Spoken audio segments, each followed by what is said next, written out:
ڕۆژانە شارەوانی کەلار لە ڕێگەی تیمەکانیەوە کە دابەشکراون بەسەر گەڕەکانی قەزای کەلاردا زیاتر لە 500 تۆن خۆڵ و خاشاک و پاشۆڕۆی ماڵان کۆ دەکەنەوە. دواتریش لە شوێنێکی دوور لە شار دادەپۆشرێت.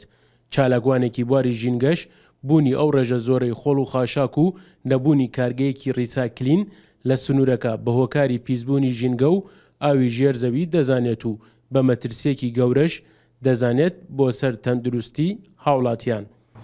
دیارە بەداخەوە یەکێک لە گرفتارە گەورەکانی ژینگەی گەرمیان نەبوونی کارگەی ڕسایکلینە.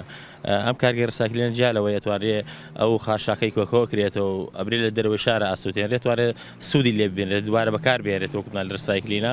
بەڵام گرفتێکی تری هەرە گەورە ئەوەی ئەبرێ لە دەرەوەی شارەما هەمووی کۆکرێتەوە و کۆمەڵە گرفتی تری ژینگەی دروستەکە بۆ ناوچەکەمان. گرفتێکی گەورەیەوە ئێستا بینین ئەم نەخۆشیانەی کە بەتایبەتی نەخۆشیە پەنجە ڕێژەکانی هەیە لە هەرێمی کوردستانە دیارە بەهۆی پیسبوونی هەوا و پیسبوونی خاک و ئەم کۆمەڵی هۆکاری ترنی هیوادارین لایەنی پەیوەنددار ئیشی جدی لەسەر ئێمە بکات. سەرۆکی شارەوانی کەلار دەڵێت نەبوونی کارگەی ڕیساکلین لە شاری کەلار گرفتی بۆ شارەوانی کەلار دروست کردووە و دەشڵێت زەویمان بۆ شوێنی کارگەکە دابین کردووە و دەرگاشمان بۆ وەبەرهێنان کراوەیە کە بیانەوێت کارگەیەکی ڕیساکلینی لە شارەکەدا دروست بکەن.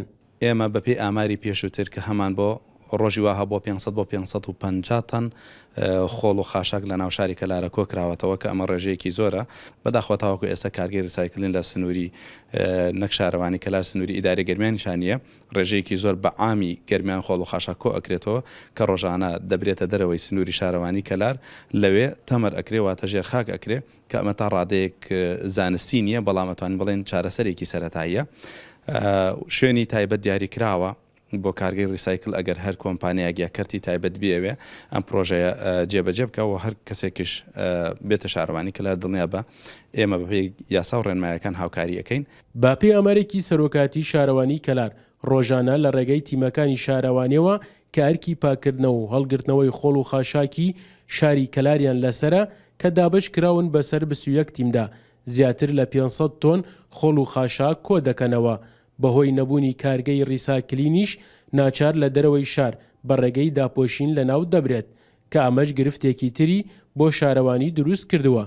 بۆیە چالاکوانانی بواری ژینگە ئەمە بە مەترسیەکی گەورە دەزانن بۆ سەر ژینگە و تەندروستی هاوڵاتیان. سەرکەوت ئەحمەد، کورسات نیوز، کەلار.